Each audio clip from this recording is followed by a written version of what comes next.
Premier ministre démissionnaire a donné de nouveau 48 heures, donc a doublé le délai. Et je veux dire ici que le comique de répétition a assez duré et que nous nous trouvons dans une situation où Emmanuel Macron a fait perdre assez de temps au pays, où depuis 1 an et demi, il refuse de reconnaître le résultat des urnes et qu'il ne reste ce soir plus qu'une seule solution, la démission et le départ d'Emmanuel Macron. Et nous le disons d'autant plus que nous nous trouvons dans une situation où le président de la République veut continuer la même politique qu'auparavant, alors que, je le rappelle, il est aujourd'hui à seulement 14% des Français qui lui font confiance. Emmanuel Macron doit donc partir, une autre politique doit s'appliquer.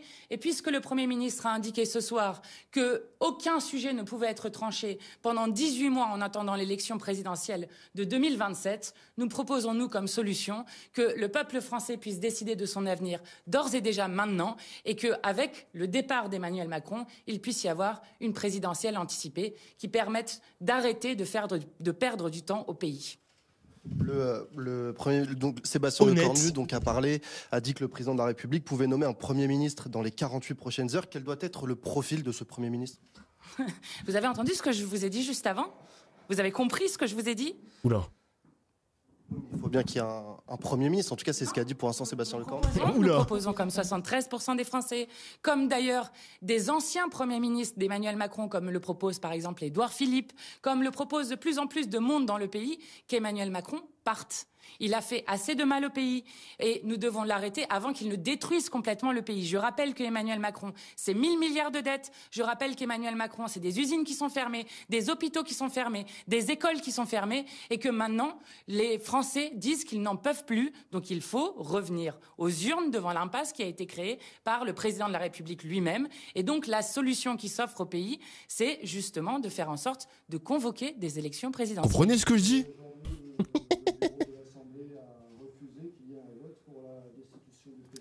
Exactement. Le bureau de l'Assemblée nationale a jugé irrecevable la motion de destitution que nous avions pourtant déposée avec 104 parlementaires, ce qui a augmenté depuis la première fois où nous avions déposé une motion de destitution. Et cette motion de destitution a été jugée irrecevable du fait du vote du Rassemblement national qui fait croire que c'est une opposition à Emmanuel Macron, qu'il demanderait même le départ d'Emmanuel Macron, mais qui, lorsqu'il faut voter, empêche qu'un débat et un vote aient lieu devant tout le monde et avec les parlementaires qui pourraient discuter et voter sur la destitution d'Emmanuel Macron. Et c'est donc la deuxième fois que Marine Le Pen et ses amis empêchent que la discussion et le vote de la destitution du président de la République aient lieu dans l'Assemblée. Merci à vous. Merci. Voilà pour la réaction de Mathilde Panot, Autre personnalité, les gars, qui a parlé, François Ruffin. François Ruffin, il vient de tweet: Emmanuel Macron devrait prendre ses responsabilités ce soir. À la place, il a envoyé le pauvre soldat Lecornu au front du 20h. Le pouvoir est vide. Pas de Premier ministre, pas de budget. Macron doit maintenant organiser son départ, comme le demandent les révolutionnaires du Point, donc le journal Le Point, Édouard Philippe et Alain Minc. C'est qui Alain Minc? Alain Minc. Président du conseil d'administration des sociétés des autoroutes du Nord et de l'Est. Wesh, what the fuck. Ok, très bien. Très bien, très bien. Le moine soldat. C'est un ouf, lui, il a dit le moine soldat. Il se prend pour qui, le cornu? Il se prend pour qui, lui?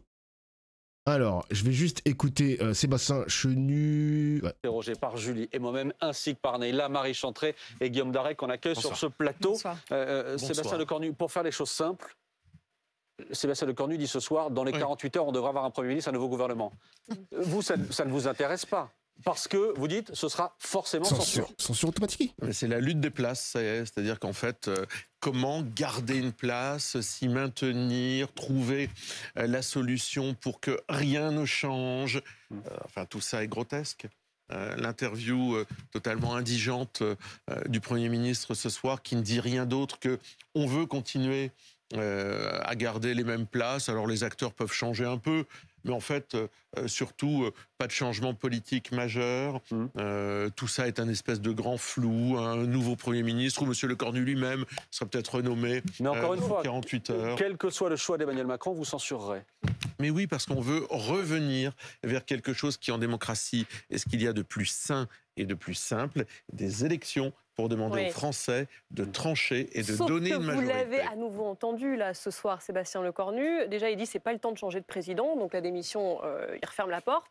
Et pour ce qui est de la dissolution, il a un argument. Il dit il y a une majorité absolue qui refuse la dissolution. Donc vous êtes minoritaire. Je ne sais pas où il la trouve, sa majorité absolue qui retrouve la dissolution, parce que dans le... Par contre, oui, j'ai pas compris le commentaire de Lecornu. Hein. Il a dit une majorité absolue ne veut pas une dissolution. Frérot, désolé. Hein. Après, c'est peut-être que... je vois ce qu'il veut dire en fait. Parce que LFI veut la démission, le RN veut la dissolution, le PS veut se stabiliser, le Bloc central aussi, mais du coup, ça donne pas de majorité absolue. Il dit n'importe quoi. Sur les partis qu'il a rencontrés, mais du coup, c'est pas assez, Fedaïn. Il nous a menti, il n'a pas la majorité absolue. Pays, dernier sondage, le moine soldat nous a menti. 66% des Français souhaitent aller vers des élections législatives anticipées. Alors, je veux bien qu'il regarde le monde avec des lunettes déformantes, qu'ils vivent dans un monde parallèle, un peu comme le président de la République, que ces gens considèrent qu'en nommant Bruno Le Maire, ils vont solutionner les choses. Il parle du Parlement, il parle de l'Assemblée aujourd'hui en l'état. La réalité, c'est que plus personne ne veut voir cette équipe-là en place. Et c'est d'ailleurs le problème, le nœud gordien du problème, c'est que nous sommes dans un pays dans lequel ceux qui ont perdu les élections et qui chaque jour davantage sont contestés par les Français essayent de se maintenir au pouvoir pour mener une politique dont les Français ne veulent pas. Quand il annonce qu'il il faudra trouver un chemin pour que le débat ait lieu sur la réforme des retraites, vous étiez contre cette réforme des retraites. Oui, est-ce que vous êtes satisfait de cette annonce? Enfin, il n'y a pas déjà eu un conclave? Pendant combien de temps aussi on va se pencher, on va bricoler, on va réfléchir, etc. Il y a une chose simple, chacun a une proposition sur la réforme des retraites. La gauche a une proposition, nous avons une proposition sur ce que devrait être une réforme des retraites. La Macronie a une proposition qui est fortement injuste. Les LR ont peut-être des idées, peut-être que comme les socialistes, peut-être qu'ils ont réfléchi à ça, ce serait déjà ça de gagner. Eh bien, les élections législatives anticipées. Si il n'y a que le RN qui veut la dissolution, les autres partis savent que le RN va rafler énormément de circonscriptions. Alors énormément les mecs, je pense que vous surcotez un peu le RN les mecs. Hein. Je veux bien que le Front républicain n'existe plus, etc. Mais c'est pas parce que le Front républicain n'existera plus, s'il y a une dissolution, que ça donne le RN au pouvoir, que ça donne le RN majorité absolue. Il y a des circonscriptions qui sont historiquement de gauche, qui vont potentiellement rester à gauche, qui vont jamais basculer à droite, ni à l'extrême droite. Franchement les mecs, j'y crois pas à la majorité absolue. Hein. Le RN, faut savoir quelque chose, le RN veut pousser à la dissolution. Pourquoi? Ils savent qu'ils n'auront pas la majorité absolue, mais ils savent qu'ils peuvent compter sur LR pour essayer de faire une sorte de coalition. Pour espérer au moins gouverner jusqu'en 2027. J'y crois pas du tout à la majorité absolue, les mecs. Hein. J'y crois pas du tout. Hein.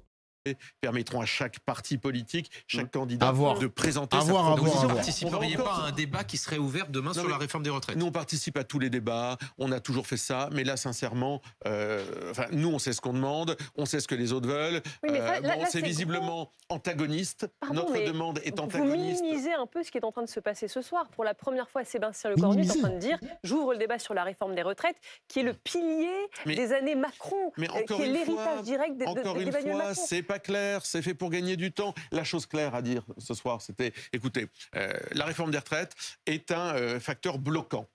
Eh bien, je la retire. Déjà, il aurait commencé par ça en disant, écoutez, on repart à zéro, on retire cette réforme et on repart à zéro. Mais pour repartir à zéro, il faut aller vers les électeurs. C'est aux Français, finalement, de trancher. C'est un enjeu de société, la réforme des retraites. C'est pas que de la comptabilité. C'est un enjeu de société. C'est une façon. Quelle politique on met pour avoir la réforme des retraites qu'on veut sur l'industrie, sur la natalité, sur l'égalité de salaire entre les hommes et les femmes. Enfin, c'est quand même des enjeux très importants pour le pays. En 2024, ils ont eu beaucoup de candidats qui ont perdu de très peu. Moi, je m'en fous. Hein. Moi, je ne retiens que les résultats de maintenant. Et qui te dit que les candidats qui ont perdu de très peu ne vont pas encore perdre pour 2025? C'est possible. Possible. Là, c'est du bricolage pour durer, gagner du temps. Mine de rien, ce week-end, on sera au 12 octobre. Monsieur Lecornu, ça fait 1 mois et demi qu'il est là à rien faire, à squatter. Et puis bientôt... rien faire, vous êtes un peu dur. Rien faire, qu'est-ce qu'il a fait? Il y a quelque chose qui s'est passé? Il a quand même tenté de former un gouvernement. Donc il n'a rien fait. Oui, d'accord. Okay. Donc il n'a rien fait. Oh, les journalistes, recommencez même pas. Recommencez même pas à être les chiens de garde de la Macronie, s'il vous plaît. Il n'a rien fait. Factuellement, il n'a rien fait. Commencez pas à être des chiens de garde, s'il vous plaît. Putain. Il a échoué. Donc tout ça va nous amener gentiment à Noël, parce qu'au 15 décembre, tout le monde aura la tête ailleurs. Et hop, nous voilà en janvier. Et puis en janvier, on ils ont encore la force d'être des suceurs. Je me mets à la place de celles et ceux qui nous regardent ce soir et qui vous ont entendu ces derniers mois critiquer, ces même dernières années, critiquer la réforme des retraites. Imaginons, je prends un peu d'avance, qu'un gouvernement arrive, soit nommé un gouvernement qui obtienne une pause sur cette réforme, une suspension de la réforme. Comment est-ce que vous pourrez expliquer à vos électeurs que vous pourriez censurer un gouvernement qui irait précisément dans votre sens sur la réforme des retraites? Suspension, pause, abandon de la réforme des retraites, très bien. Et la suite? Et la suite. Et qu'est-ce qu'on fait? Non, mais voilà, mais c'est pareil, Léa Salamé a fait cette erreur, et là, le mec de BFM TV, c'est pareil. La réforme des retraites, c'est pas un totem, les mecs. Il y a encore plein de trucs qui doivent être changés. Il y a tout un programme NFP qui a envie d'être mis en place, par un premier ministre de gauche, LFI peut-être. Donc c'est pas un totem, la réforme des retraites. Arrêtez, putain. Pas à pas. Et gouverner sans 49.3. Ah là là là. Un moment. D'abord, il n'y a pas que la réforme des retraites. C'est ridicule les journalistes. Sur l'immigration, sur la contribution à l'Union européenne. Enfin, vous connaissez la liste des sujets sur les dépenses toxiques de l'État, etc. Là, on parle de faire des compromis, Sébastien Chenu. Donc vous n'obtiendrez peut-être pas tout ce que vous souhaitez dans votre programme. Je veux dire ce que ça me rappelle. Ça me rappelle la taxe Zuckman. On en a bien parlé pendant 3 semaines, ça a bien occupé tout le monde. Les Français ont découvert M. Zuckman, puis à la fin, rien ne s'est fait. Tout ça est parti où ça devait partir, c'est-à-dire à la poubelle. Et puis, pendant 3 semaines, M. Lecornu, il a gagné du temps. Donc nous y revoilà maintenant avec la réforme des retraites. Et puis il y aura un autre sujet. En janvier, on sera sur un autre sujet. On agitera autre chose. On prendra, la proportionnelle. On prendra autre chose en disant, on va gagner du temps. Vous censurez tant que vous n'aurez pas obtenu la dissolution. Madame Latrousse. Vous censurez tant qu'il n'y a pas la dissolution. 2 premiers ministres, 3 premiers ministres, on en est au combienième là, au 3e depuis Michel Barnier. Eh bien, ils peuvent nous en présenter 10 à la suite, nous les censurons. Même un Premier ministre apolitique ou dit technique. Je ne sais pas ce que c'est technique, apolitique, ça existe où ça? Je sais pas, il y a quelques mois, on avait... Putain, le RN, vous nous faites chier. Parler technique, du président du Conseil économique, social et environnemental. Ce truc qu'il faut supprimer, qui coûte un pognon de dingue et qu'il faut supprimer. Mario Draghi à la française. Non mais c'est quoi technique ou politique? Vous voulez plus ou moins d'immigration? C'est de la technique ou c'est de la politique? C'est forcément de la politique. Vous voulez plus ou moins d'impôts? C'est de la technique ou de la politique? C'est forcément des choix politiques. La politique, vous savez ce que disait François? Ce qui me rend fou, les mecs, c'est que là, les journalistes, ils passent pour des idiots. Parce que là, c'est des chiens de garde. Et du coup, ça donne des balles supplémentaires au RN. Là, regardez, il est en train de dérouler, il déroule son récit et là, il est content. Mais vous êtes trop nuls, les journalistes, vous êtes vraiment trop nuls. Giroud, c'est choisir entre différents inconvénients. Et ben c'est ça. Effectivement, il n'y a peut-être pas que des bonnes solutions, mais il faut savoir trancher et choisir. Et les chemins qu'on prend, les choix politiques qu'on fait, ils ont des conséquences. Mais il a rien dit. Non, mais il est en train de rebondir sur les absurdités des journalistes. Le journaliste, il te parle de... Et si on a un gouvernement qui suspend la réforme des retraites? Mais tu crois que ça suffit pas? Le RN, ils ont je ne sais pas combien de propositions à mettre sur la table. C'est pas parce qu'il y a la réforme des retraites suspendue que hop là, on va pas censurer. Ben non. Donc là, le journaliste, il est ridicule. Le journaliste, il est super con. Après, il nous parle de gouvernement technique. C'est quoi gouvernement technique? Le mec, il t'explique que un mec qui est apartisan, ben il faudra qu'il tranche sur les questions de l'immigration. Peut-être pour le pouvoir d'achat aussi, etc. Donc il est en train de montrer encore une fois que la deuxième question du journaliste est ridicule. Ça donne du gaz au RN. Pas possible ça. Il est pas poussé dans ses retranchements, ce mec. On a bien vu les conséquences qu'ont ces choix politiques faits depuis des années, en réalité, par ceux qui Sébastien Chenu, le Premier ministre démissionnaire, dit ce soir, ma mission est terminée, je suis un moine soldat.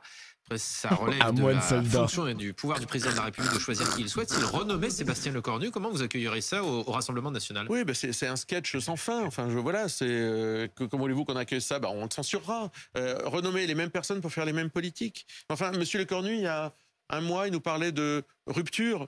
Non, mais un moment, mais je sais pas, c'était un sketch, on est la risée du monde. Moi, j'étais dans ma circonscription aujourd'hui à Denain, mais les Français ont envie que ça cesse. Et dans une démocratie, pour que ça cesse, c'est-à-dire pour prendre un autre chemin, eh ben on dit aux Français, tranchez, quel choix voulez-vous pour le pays? Moi, je pense que les Français, c'est un peuple très politique. Ils donneront une majorité. Est-ce que ce sera pour le Rassemblement national? Ça, c'est à nous de nous battre pour ça. Ouais. Mais ils ont vu ce que c'était. Ils ne supportent plus, d'ailleurs, est-ce que les Français ils veulent la stratégie du chaos? Vous dites on censurera tant qu'il n'y a pas de dissolution. La démocratie, est-ce qu'ils n'ont pas envie d'un peu de stabilité, les Français? La stabilité, c'est des élections anticipées, c'est une majorité à l'Assemblée nationale. Donc les Français veulent une deuxième Je sais pas trop dans quoi, genre d'anomalie de matrice. Ouais, c'est quoi ce bruit? Donc voilà. Mais ça va bien se passer. Raide. Ah putain. Ayez bon espoir. Docteur Feelgood. Et oui, et lui c'est pas un... Docteur Feelgood, il s'est fait raid par qui, wesh? Salut Dr Feelgood. Tu dates. Merde, il m'a fait retirer mon Canal+. Attendez, c'est bon. Des sondés, visiblement. Ça m'a fait peur, wesh. Dans un sondage qu'on a vu. DFG, chef. Ils veulent la stabilité. Et la stabilité, elle passe par un retour aux urnes. Non, même pas. Ne va pas basculer. On va demander aux Français ce qu'ils veulent et puis ils vont s'exprimer. Je regarde les tweets, là. Pour leur dire que le choix politique que nous leur proposons autour de Jordan Bardella, eh bien, il est le plus convaincant, le plus percutant, le plus adapté aux problèmes de notre pays. Sébastien Chenu, vous dénoncez l'obstination d'Emmanuel Macron, vous réclamez son départ, sa démission. Il ne démissionnera pas, en tout cas pour l'instant, c'est ce que l'on comprend. De l'autre côté, vous aussi, vous faites preuve ce soir d'obstination en disant on censurera absolument tous les prochains gouvernements. Ça veut dire que vous assumez devant les Français ce soir que potentiellement et même probablement d'ici mai 2027, il ne se passera plus rien. Non, pas du tout. Le chaos institutionnel que nous connaissons, qui fait suite au chaos économique et social, en réalité, il est de la faute de ceux qui nous gouvernent. Il n'est pas de la faute du Rassemblement national. Il est né quelque part en 2024, mais peut-être que ça prend sa source évidemment avant, puisque Emmanuel Macron, je le rappelle, n'avait même pas de programme aux législatives, etc. Mais il est né des désistements que M. Attal, des Républicains, de la France Insoumise, les uns envers les autres pour barrer la route du Rassemblement national. Le problème, il vient de là. Donc on a une espèce de photographie de l'Assemblée nationale ils ont tordu le bras des Français, le barrage remplaçait la politique. Mais les Français auraient pu voter pour vous. Mais la politique...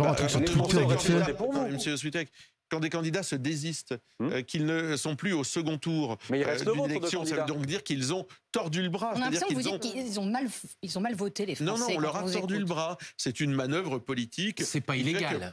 Non, mais c'est pas illégal, c'est pas ce que je dis d'ailleurs. Et la photographie de l'Assemblée nationale, la composition telle que nous l'avons, elle aurait pu peut-être, dans un certain monde, fonctionner. Si on était un pays de coalition avec cette culture, nous ne sommes pas un pays de coalition. En fait, ils ont voulu effacer la politique avec leur désistement pour des gens avec lesquels ils ne partagent rien d'autre que la haine du Rassemblement national, et la politique, elle revient au galop. C'est pour ça que je ne comprends pas ces histoires de gouvernement technique sans faire de politique. Tout est politique.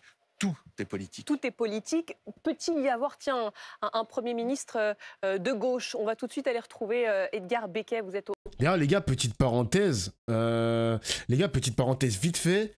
Hassanabi,